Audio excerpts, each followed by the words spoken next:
시사의 소리입니다. 예산이 없는 일리노이 주 정부 100일이 지났습니다. 지난 7월 1일이 새 예산 통과 마감일이었으니까 예산 통과 없이, 그러니까 돈 없이 지금 석 달여 100일을 이제 지나고 있습니다. 납세자들의 입장에서 보면 참으로 황당한 일이라고 볼 수가 있습니다. 일리노이 주의 예산 개혁 이 기치를 내건 브루스 워너 주지사와 또 그의 극단적인 개혁에 반기를 들고 있는 민주당 다수의 의회와 이 정면 대결인데 지금까지 별 해결의 기미가 보이지 않고 있습니다.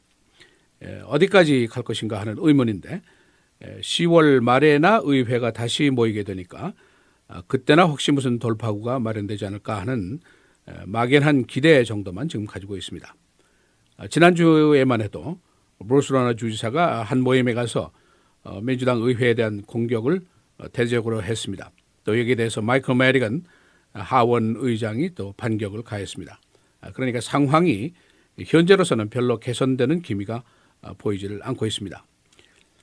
한 가지 다양한 일이라면은 주 예산 통과가 없어도 현재까지는 그 일부 지출을 법적으로 보장을 받고 있습니다. 예를 들면은 공무원 봉급이라든가 메디케어 메디케이드라든가 은퇴 공무원들에 대한 펜션, 또 지금 일리노이 주가 가지고 있는 부채에 대한 그 변제금이라든가 이런 거는 자동적으로 나가도록 이렇게 되어 있습니다.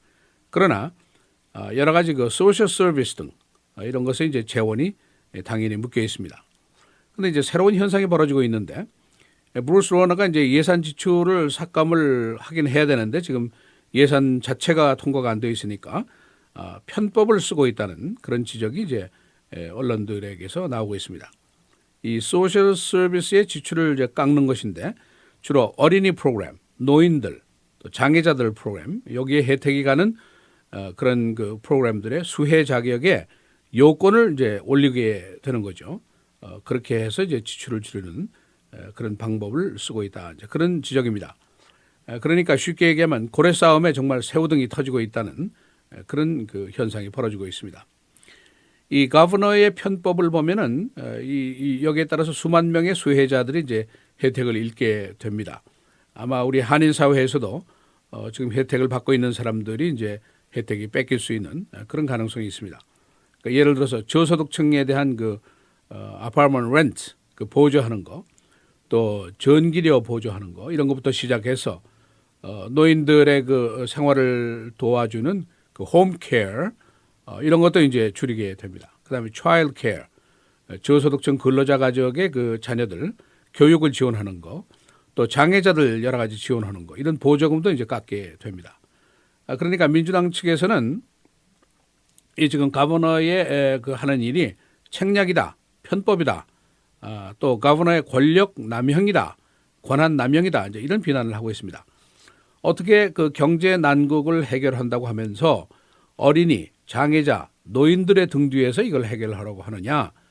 이건 함정이고 이건 비인간적인 것이다. 이런 공격을 하고 있습니다. 그러나 이제 브루스 워너 거버너 쪽에서는 편수 없지 않느냐? 없는 돈을 계속 쓸 수도 없는 것이고 민주당이 예산 통과를 안 해주니까 어쨌든 지출은 줄이는 수밖에 없다.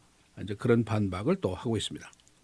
그러니까 지금으로서는 양측의 이견이 좁혀질 기미가 거의 보이지를 않고 있습니다. 오히려 거버너와 민주당 의회의 감정 대립이 심화되는 그런 모습을 보이고 있습니다.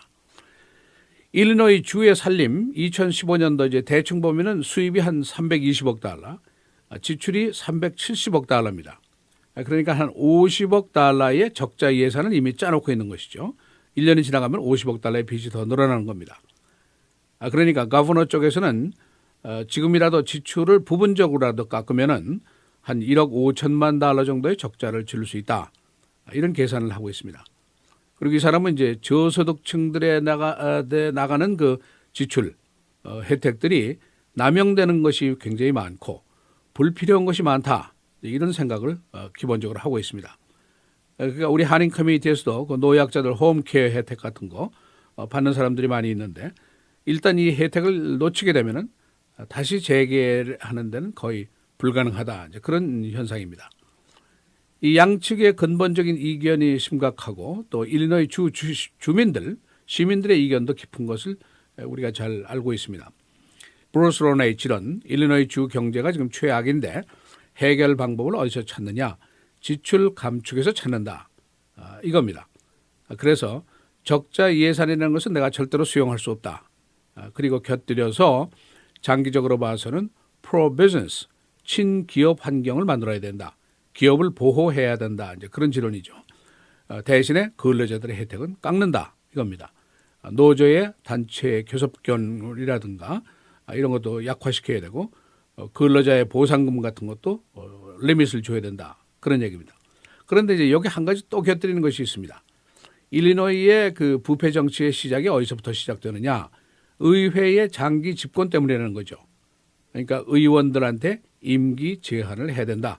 2선이나 3선이나 이렇게 제한을 해야지 20년, 30년 하는 것은 용납하지 못하겠다 이런 얘기죠. 선거구 획도 재정리하자. 이런 것을 이제 부차적으로 강력하게 주장을 하고 있습니다. 여기에 대해 이제 마이클 매디간의 민주당 의회의 반론은 뭐냐면은 거버너의 개혁안이 너무 극단적인 것이 아니냐, 익스트림하다 이런 얘기죠.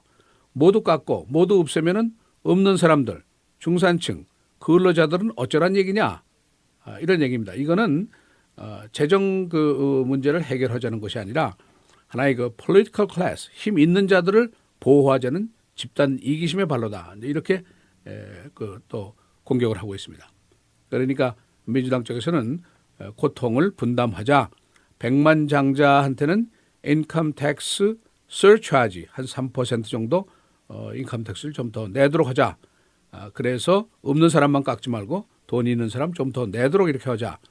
그래서 균형 있게 점진적으로 해결하자. 아니면은 저소득층이나 중산층만 고통을 강요받게 된다. 그런 지론입니다. 그러나 이제 브루스 라너 주사는 지난번 선거에서 투표인들이 날 뽑아준 것은 이 일리노이 주의 지금 고질적인 경제 난국을 해결하라는 것이 나에 대한 위임 사항이 아니겠느냐. 그걸 어떻게 하든지 지출을 줄이고 균형 예산을 만들어야 한다 하는 것이 그 의지를 꺾지 않고 있습니다. 그래서 지난 5월에 주의회의 예산을 이제 비토한 이후에 전혀 이견이 접근을 하지 못하고 있는데 주지사가 선거운동 벌이는 식으로 텔레비전 광고까지 동원해서 민주당을 이제 공격하고 압력을 가하는 그런 시도를 했습니다. 그러나 이제 민주당 의회가 다수당이니까 여기에 동의 없이 예산 통과가 안 되는 것은 뭐 상식적인 일입니다. 그러니까 민주당 쪽에서는 예산 이견을 해소하는 것도 지금 어려운데 거버너가 무슨 노조 탄압을 하겠다, 의원 임기를 제한하겠다, 선거구 구획을 정리하겠다 이런 것까지 일괄 처리하자고 나서는데 이건 무리수도 보통 무리수가 아니다. 이제 이런 의견이죠. 그러니까 거버너로서 이 사람이 통치 능력이 있는 자냐 없는 자냐 이런 식으로 얘기를 하면서 이제 반기를 또 들고 있습니다. 그러니까 결론적으로 당분간은 이 예산 전쟁의 돌파구가 마련된다는 사인은 어디서도 잘 보이지를 않는 그런 상황입니다. 시사해설 김정일입니다.